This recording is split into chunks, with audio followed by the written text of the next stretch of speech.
Welcome to the 10th in a series of political candidate forums in advance of the August 23rd primary election. This forum, a cooperative venture of the League of Women Voters of Tallahassee, the Tallahassee Democrat, and WFSU Public Media. Our candidates today are running for the Leon County Judge, Seat 1. I'm Tom Flanagan from WFSU Public Media. I'm joined by William Hatfield from the Tallahassee Democrat and Barry Monroe from the League of Women Voters of Tallahassee. And we're going to be questioning the candidates on various topics. Let's get a quick look at the ground rules, and then we'll be off and running right after we meet our candidates. William? The candidates for Leon County Judge Seat 1 are Jason L. Jones, the incumbent in this race who's with us in the studio, and Mario R. Theodore, who is joining us by Zoom. Can you tell us why you're joining us by Zoom today, Mr. Theodore? I'm out of the country. I'm at a pseudo family reunion out of the country. Wow, well, that's a good reason. Well, a reminder for those watching us on social media, please hit the share button and help all your friends see today's discussion as well.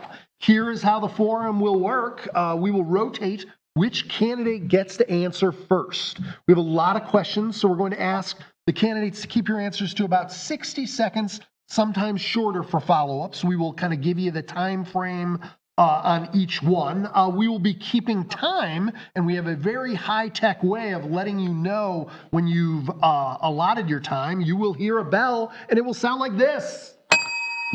Just like that. That's what it's going to sound like. You don't have to come to a dead stop right then, but please finish your sentence and we'll move on. In the middle of the forum, we will also have a lightning round. That is when we ask you to keep your answers to just one sentence. At the end of the forum, we're going to give you 90 seconds to make the case directly to voters and share your website or any other information. If you're watching on Facebook and you have a question for the candidates, go ahead and type them in the comments and we'll get to them, as many of them as we can.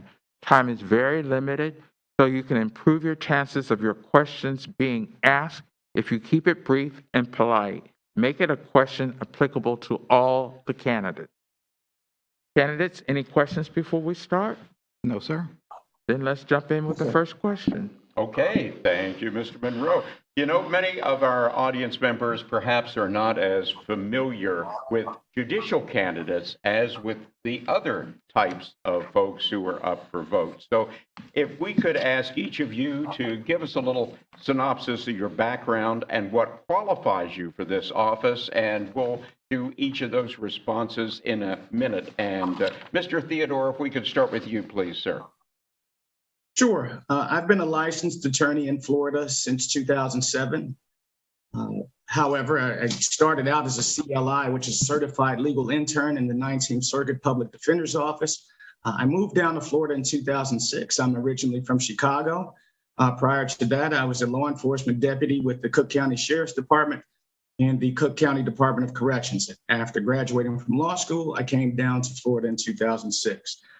I did 2 years with the public defender's office, and shortly after that, hung out my own shingle, so to speak. I've practiced in criminal law, civil law, including foreclosure defense, county court cases, landlord-tenant cases, immigration. Right now, I concentrate in family law. I've been assistant general counsel with the Police Benevolent Association. I've done administrative cases in the Department of Administrative Hearings. I've done contract negotiation. I've done collective bargaining. There probably isn't much as far as legal areas of law that I haven't at least tried to an extent. Okay, Mr. Theodore, we got a bell on that one here. We can revisit some of these perhaps a little bit later on the presentation. Mr. Jones, your background, please, in a minute, sir. Yes, and I just want to first say thank you all for having us today. So my name is Jason Jones. I am your Leon County Judge, and I have been your Leon County Judge for the past 2 years. And my legal background is I started as an attorney here in Leon County in 2004 upon graduating from the FSU College of Law. I began my career as an assistant state attorney. I have prosecuted everything from traffic cases up to attempted first-degree murder cases. I've tried an attempted first-degree murder case here locally in Leon County. After being with the state attorney's office for roughly 5.5 years, I went to work as a legal advisor for the Florida Department of Law Enforcement, and I did that for 6 years until I was promoted to their general counsel in 2015.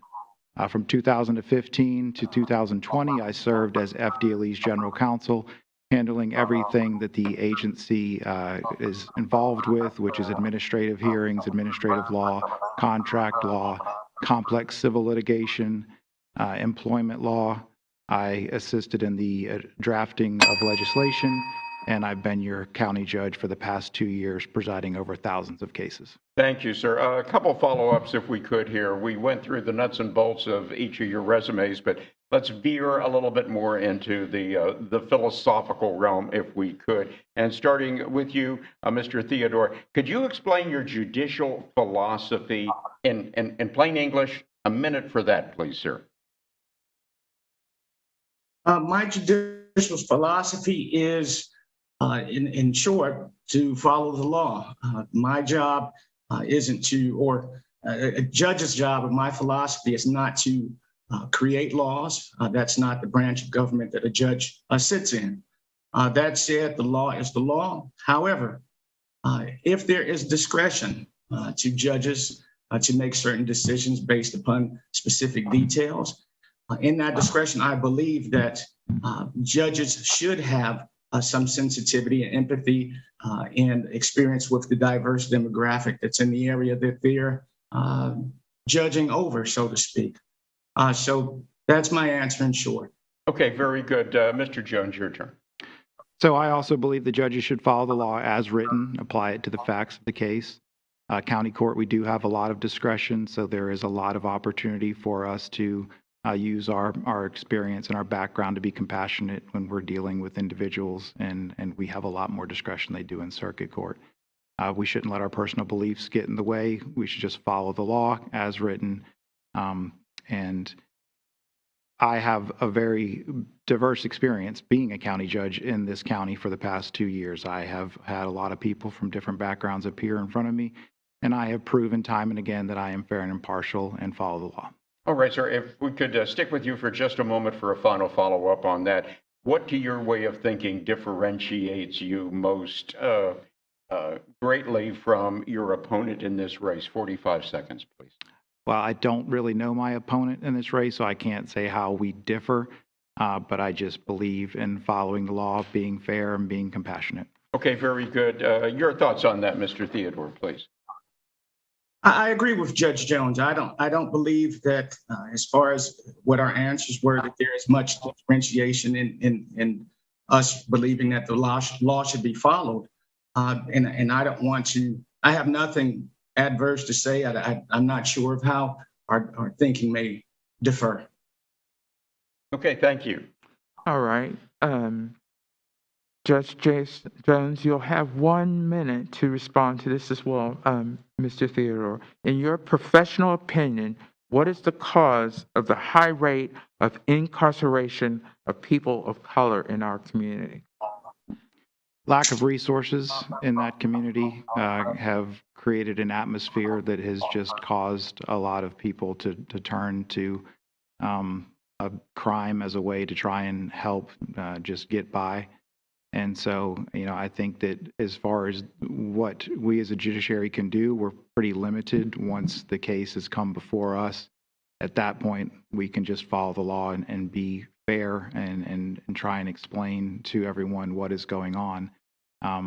But we need to rely on our other elected officials to try and help create an environment that does not end in a lot of people of color ending up before the courts.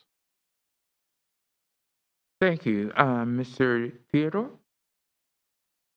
I agree with Judge Jones to the extent of lack of resources in certain communities. To expound on that, I don't think it's any secret that a lot of times in communities of color, those are communities that may not have as much financial backing or businesses or infrastructure that assists those communities to thrive. I don't want to necessarily say it's really based on communities of color, and I know that. I'm sorry? We didn't say anything. Oh, I really believe that it deals with money and investment in the community. I was raised in the 1970s. I remember growing up, our community, which was a community of color, I had sources such as Boys and Girls Clubs, the YMCA, after-school programs. So I believe that foundation helps. I do agree with Judge Jones. Thank you, Mr. Theodore. As a follow-up, Judge Jones, do you see a racial disparity in sentencing in Leon County? So I think we do a great job in Leon County of taking into account the things that should be taken into account and trying to ignore the things that should not. All judges in Leon County and throughout the state go through diversity training and implicit bias training. So the first key is to know that that implicit bias is there and to try and remove that from the equation. I know personally, most cases are resolved through a plea agreement where the state and the defense have agreed to a plea.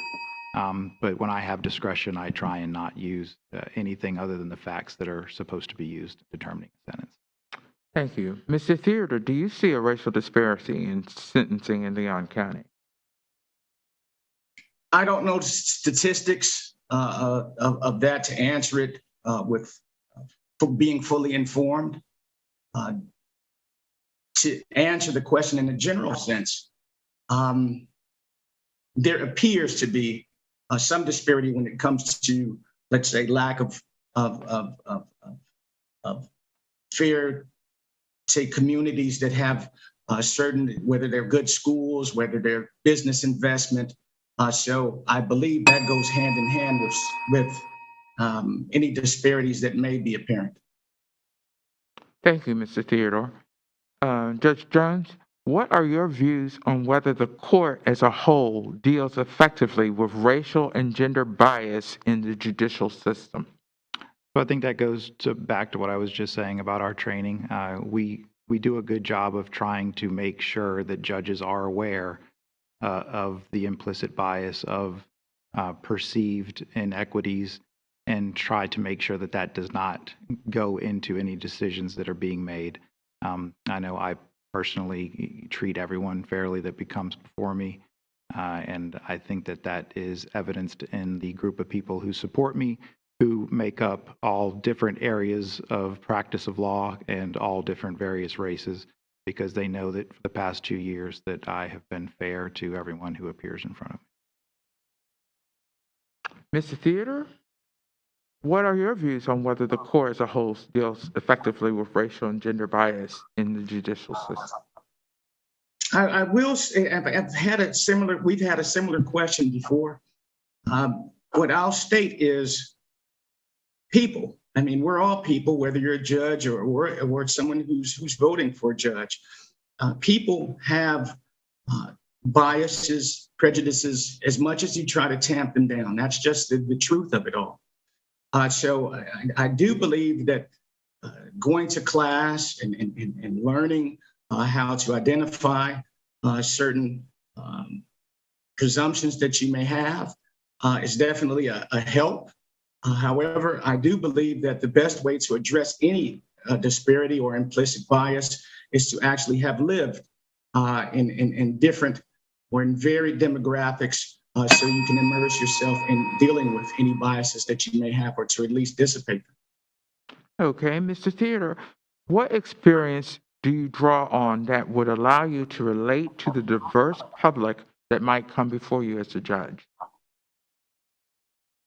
Wow, I am the product of immigrants. It's no secret that my father is a Haitian American. I have my wife is of Puerto Rican descent. We have families who are various countries in my immediate family. Also, growing up, in addition to living in Chicago from the years of 2 and 7, My family and I, we lived in Montreal, Quebec, which actually I started school speaking French and had to reuse my English, so to speak. I've drawn on friends from different countries around the world. I've grown up with different peoples. And so that being said, I think that foundation has allowed me to at least be non-status quo, so to speak, because of the sensitivities that I have with people from around the world. As a follow-up, Judge Jones, what experience do you draw on that would allow you to relate to the diverse public that you might come before you as a judge? So I was born and raised in Key West, Florida, which I think is probably one of the most diverse communities in the state of Florida. Only one middle school, only one high school. Grew up around a lot of different races and nationalities. My wife is Italian. Her father was born in Italy. She's first generation Italian American. So I too have been surrounded my entire life by a lot of different backgrounds, have friends and co-workers at different jobs that have been from different varying backgrounds. And then the last 2 years as a county judge, I've been really able to see all of the various communities that comes before me. But I think it's also important to note that I have been a member of this community for 21 years. So I know exactly what this community makeup is and the challenges and the good things that this community faces. I've got one quick follow-up I want to tack onto this. Would the latest changes to state law that touch on diversity training potentially impact the implicit bias training that judges receive? 30 seconds on that, and we will start with you, Jason Jones.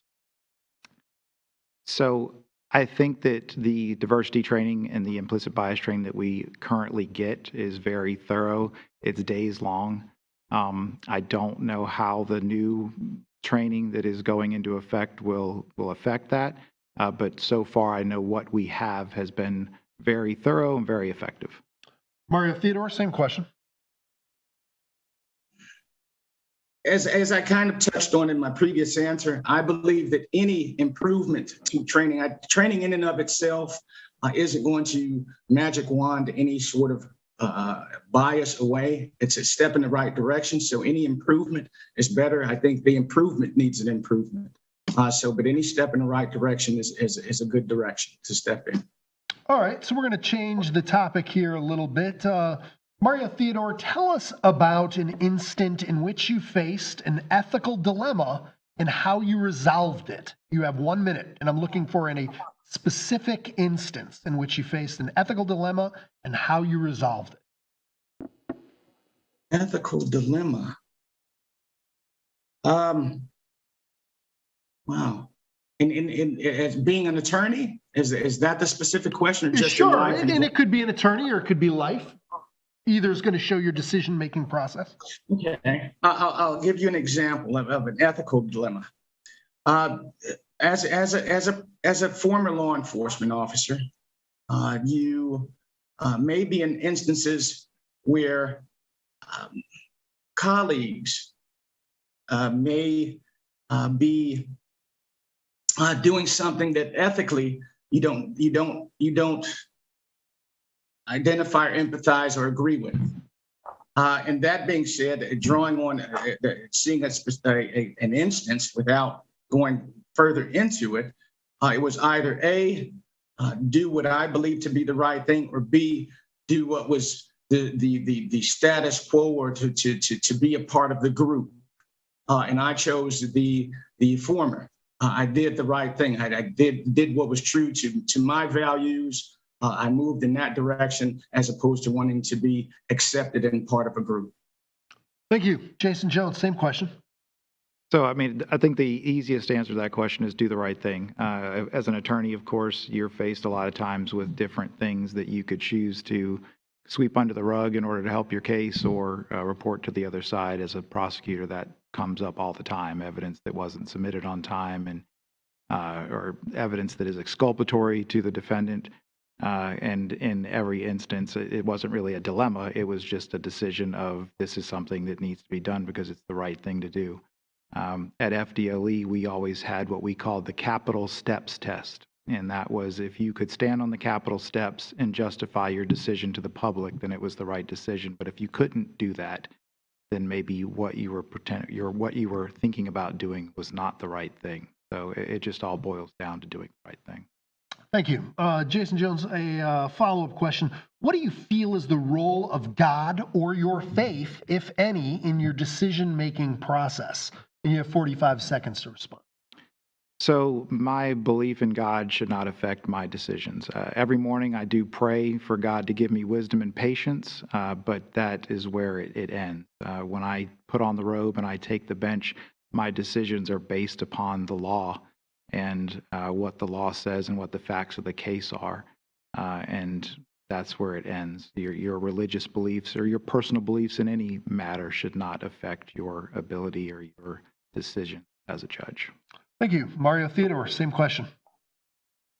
I agree to an extent with Judge Jones. I don't believe religion in and of itself should play a part in the specific decisions that a judge may make, and especially if being fair to people of, let's say, different faiths or whether or not they believe in a higher power. So that shouldn't weigh in on anything. However, as a foundation of who Mario Theodore is, definitely faith has helped me, let's say, grow and be more empathetic and be more tolerant of others. And that definitely helped just me as a human being. And if I'm a better human being, obviously I can be a better resource to the people who are looking to me to make an appropriate decision.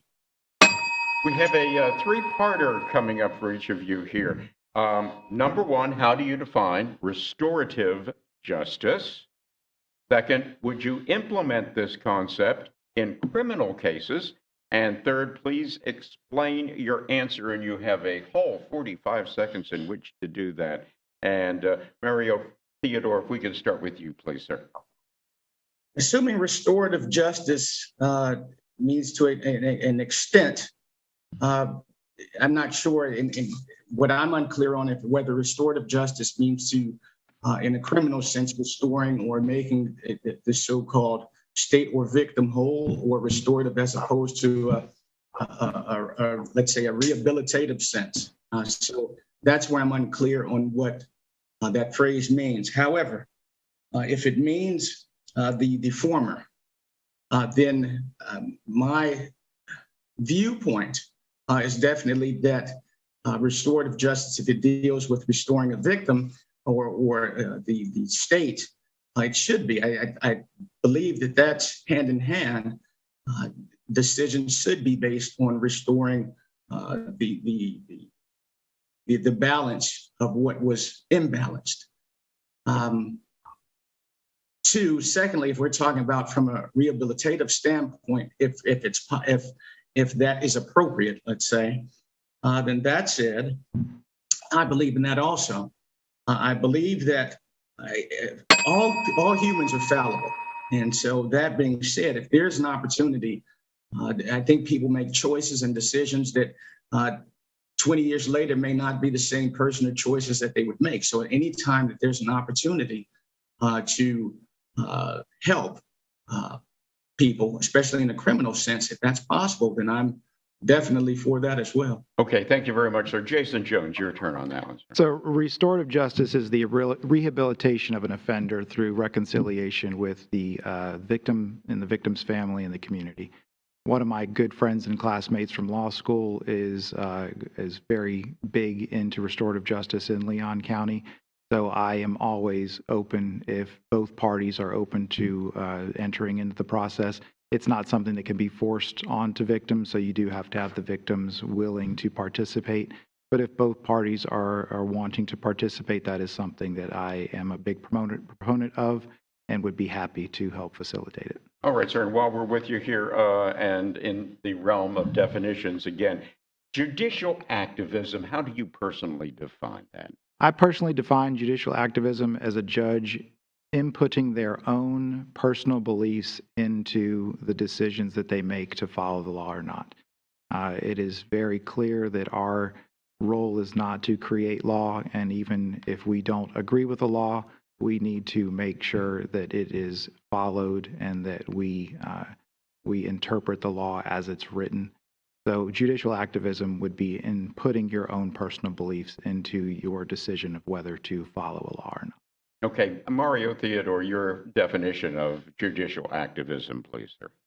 Again, I agree to an extent where, as I stated in a previous answer, I don't believe that judges are there in that branch of government to make the laws. However, and as I see a judicial activist, that's a judge who's breaching on a branch that they aren't part of.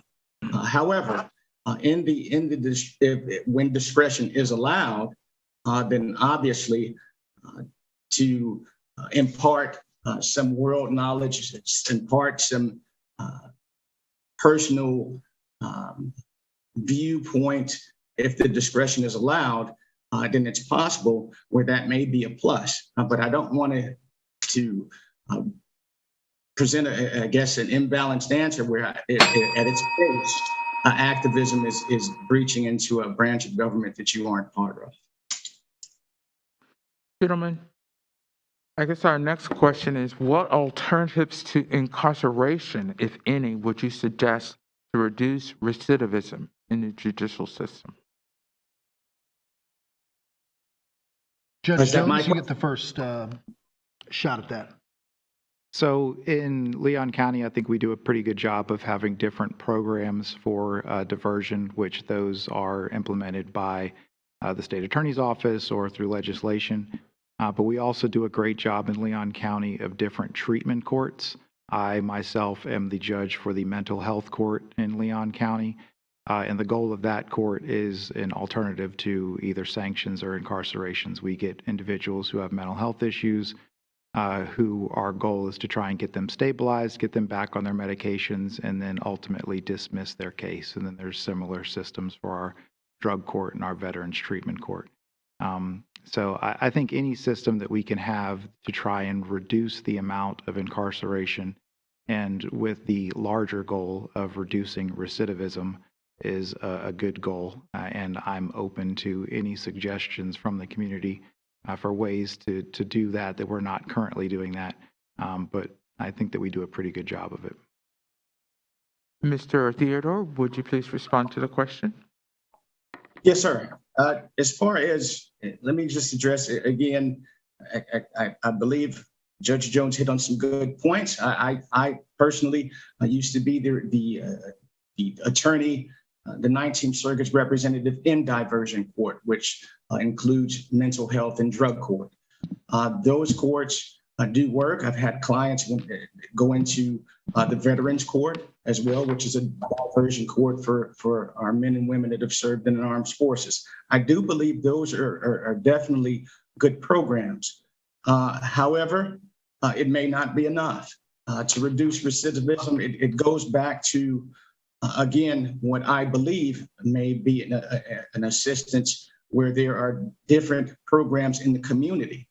Maybe it's not enough sometimes to wait until you get to court and remember in diversion court, that depends on if there's an agreement from the state that this individual gets allowed into the diversion court. So there are definitely other opportunities, I think, that are on the horizon that we could probably help. All right, Mario Theodore, when last we checked, you reside and are registered to vote in Gadsden County, which means you wouldn't be able to vote in this election in Leon County that you're competing in. Under state law, if you're elected, you must move to Leon County by the time you take office. What are your plans if elected, and should residency be an issue in this campaign? 45 seconds. The short answer is my plans are to follow the rule. You have until the first Tuesday after the first Monday, if you are elected at the beginning of the year, to come back into the county proper. As I've stated in other forms, as I've stated to Jeff Furlow, who spoke to me this morning, that's not an issue. I knew that when the language was stated to be in Leon County once you got elected, and that's no issue. My office is maintained in Leon County. My wife goes to school in Leon County. Most of my clients are from Leon County. My daughter lives in Leon County. I have the bulk of my clients are from Leon County. My little brother, who's from Big Brothers Big Sisters, is in Leon County. So that's not an issue. So that's what my plans are. If the rule from the supervisor of elections state that, Mario, if you're elected, you have to be back by the first Tuesday of the first Monday, then those plans are already in the works. I mean, we own property throughout the state of Florida, and I don't see Thank you. Leon County would be any different. Judge Jones, do you believe residency is an issue in this campaign? I think if you're asking the people of Leon County to vote for you and you're claiming that you want to serve the residents of Leon County, that you should be a resident of Leon County. I have resided in Leon County for 21 years. I've practiced my entire career here. I've dedicated my entire career to public service and serving the people of Leon County. And I think that you shouldn't just be willing to move to Leon County if you were successful in the election. I think that you should be a member of the community that you serve, which I am. Thank you. Judge Jones, when last we checked, your campaign has raised nearly $71,000 in campaign contributions, according to local reports. That's about 7 times the amount Mr. Theodore has reported raising. You both have committees soliciting donations. What should voters take away from your campaign finance? Judge Jones. So 45 seconds. I would invite voters to go and look at the donor lists for both myself and my opponent. And what you will notice from my supporters is that they are from Leon County. And the majority of them are attorneys in town and the attorneys that have appeared in front of me. And they make up a diverse group of prosecutors, criminal defense attorneys, plaintiffs' attorneys, civil defense attorneys, administrative law attorneys, family law attorneys, you name it. They've donated to my campaign. And that's because they know that I am a good judge, that I am fair, and that I follow the law. They have 2 years worth of knowledge to show that. And a lot of these folks were people I practiced with when I was a prosecutor that appeared opposite me. So you have people who I went to battle with every day that have donated to my campaign because they know I'm fair. Thank you. Mario Theodore, same question. Let me state this. I'm not the status quo by any stretch. If it's important to have the monetary backing of the people in the community, I understand that. And if it's important that if it weighs in on my impartiality or my abilities to be a good and fair judge or a good attorney, demographically, if I live 10 miles outside of the border of Leon County now, then that's important to whomever. However, again, I'm not the status quo. I became a lawyer to help people, not necessarily to be part of the club of attorneys, so to speak, although I am an attorney. You can see that on our website. I'm not the status quo. Thank you. All righty, folks. We have all seen cases where judges or judicial candidates have kind of gotten in trouble with social media statements, either in the present or in the past. What role do you think should social media play for a judge? And on a more personal note, do you maintain social media accounts? And Jason Jones, if we could start with you, please. Sure. So, of course, for a campaign, social media is important to get your message out to the voters. I do maintain a personal social media account. I remember one of the first things that I did upon becoming a judge was I went and defriended all attorneys just because I didn't want to have any appearance of impropriety of people that could appear in front of me also being friends with me on Facebook. I do think that, you should be held accountable to what you post on social media, and it is a reflection of who you are.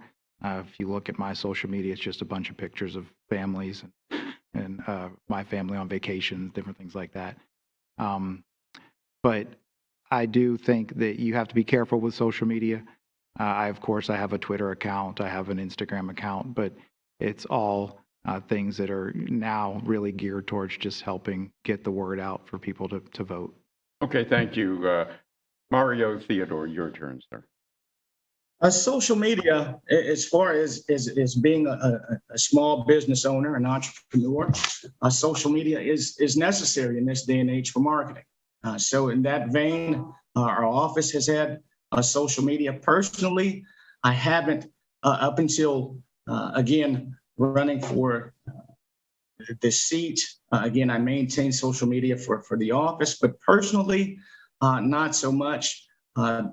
There is an old Facebook account that I've maintained, although rarely post to it, but there has been more, I guess, activity in running and definitely for marketing for the firm.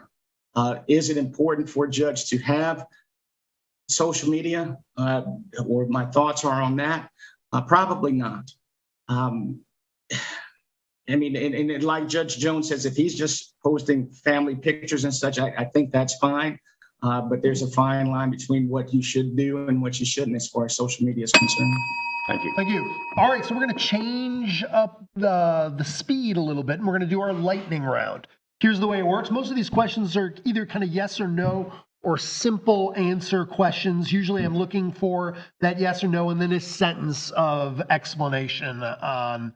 You, of course, can use an and or a because, but we try to avoid long run-ons. Nobody likes those.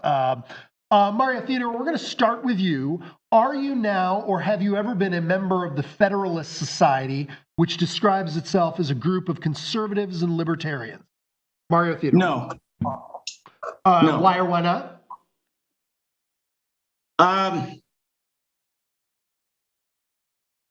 The why not is just that it was not just not, I guess, something I was willing to join or being a member of. Okay. Jason Jones? Yes, I did join the Federalist Society when I was seeking appointment to the bench at the suggestion of several people. Okay. Who is your top judicial role model and why? Jason Jones. So probably if I would go locally, I would have to use a couple of different judges. Judge Terry Lewis, who is one of the retired judges who endorses me, was someone who I always liked his demeanor on the bench. Judge Hankinson, who recently retired, is someone that I always looked up to because he was an equal opportunity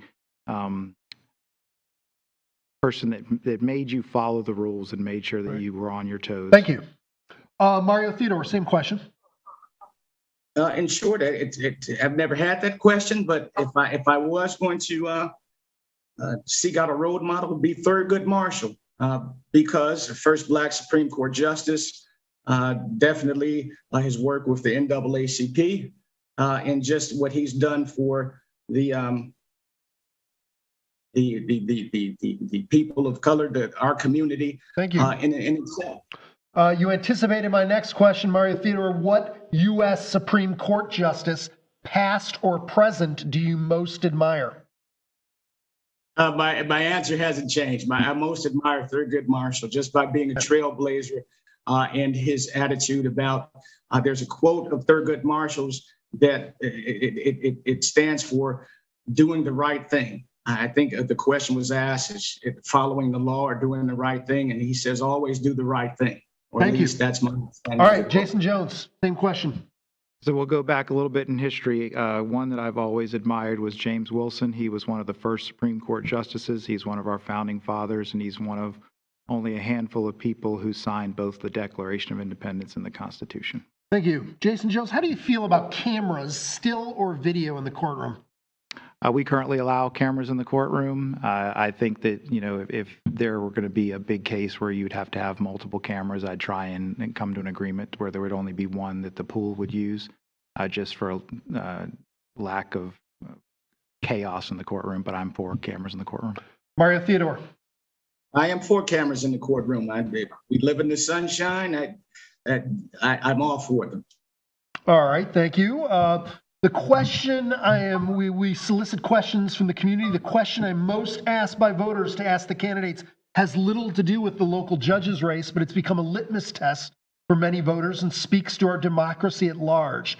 Do you have confidence in the outcome of the 2020 presidential election? Mario Theodore. Can that question be clarified more? The confidence as far as what? In the results of the 2020 presidential election? Yes. Okay. Jason Jones. Yes. All right. Jason Jones, do you believe in climate change? Yes. Mario Theodore. Yes. Which Florida court decision in any Florida court do you think has had the most impact on the lives of Floridians? Mario Theodore.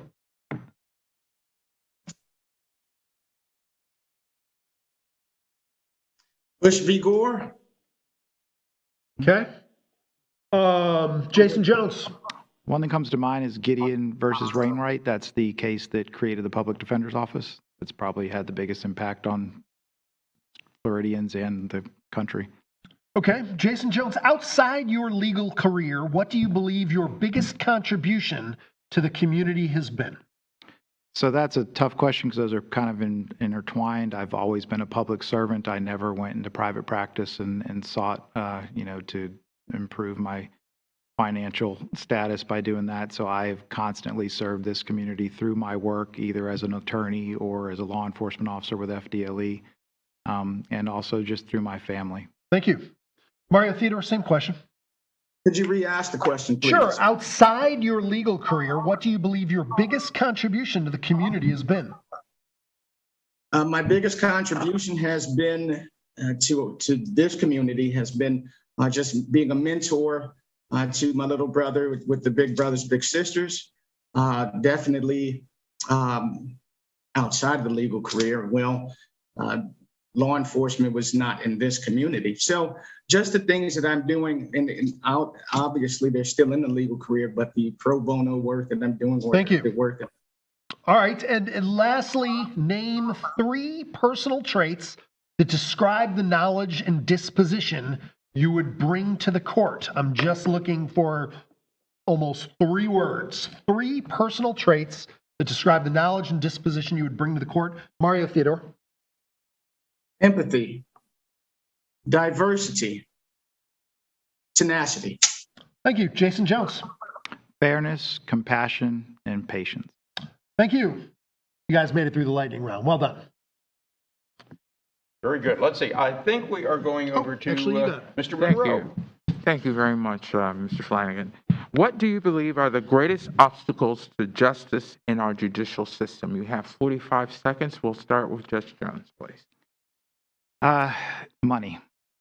The lack of money is what creates, I think, the most inequity in our judicial system.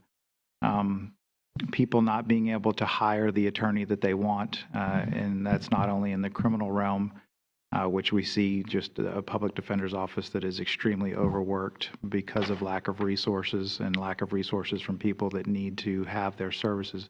But I see it also in the civil system where we have lots of pro se defendants who do not know what they're doing. I, as a judge, cannot help them. And I can tell you that it's very frustrating to see someone come in and not be successful in their case because of a lack of resources and a lack of knowledge of the law. What do you believe are the greatest obstacles to justice in our judicial system? No, if not the greatest, then a large obstacle is the public's perception of the justice system. I happen to have friends and family who believe that the justice system is unfair and it's uneven. So I believe the obstacle is to edify the general public on the process and why it appears that there is a bit of inequity between certain decisions. I believe that's the biggest obstacle. Gentlemen, the judiciary appears at times, sometimes we may say most times, to be politicized. Some judges have even aligned themselves pretty publicly with organizations that advocate one school of political thought over another. Do you affiliate with one or more organizations with conservative or liberal philosophy? And if so, which ones? And how would you be able to maintain those associations while also upholding the integrity and independence of the judiciary? Again, a big involved question, but see if we can boil it down to 1 minute. And Mr. Theodore, you first, please. I don't believe I am. However, I am a member of the NAACP, although not a large participant. I'm a member of the National Bar Association, which is the largest Black so-called bar association in the country. So I'm not sure if being a member of those assign myself to either way of political ideology. But I do not believe, outside of those, that I am definitely not an active participant in either camp, so to speak. Okay, Mr. Jones. I'm not an active participant in any organization that the organization itself takes particular viewpoints on or advocates for one political party or one political view. As a judge, you have to be fair and impartial. Now, I do think that everybody does have their own personal views, and if you have personal views that lean one way or the other, that's your own personal choice. But once you step on the bench and put on the robe, you put all that aside, and it doesn't matter what your personal beliefs are on any particular issue. It's just on what the law is. All right, so we've been asking all the questions. Now it's your turn. What's one question you'd like to ask your opponent? And your opponent will have a minute to respond. Judge Jones, you can start us out.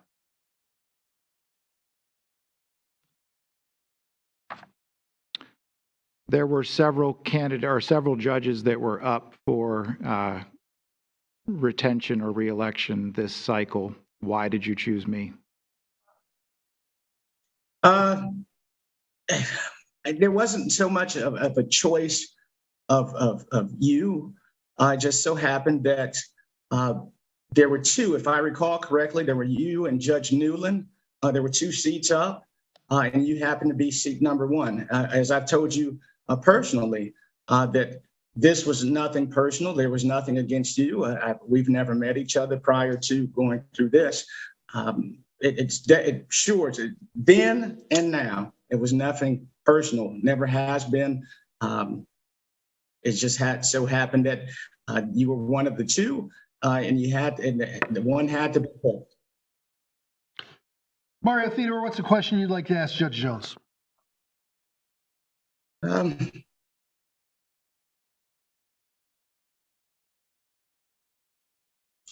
Well, Judge, how can you assure the community?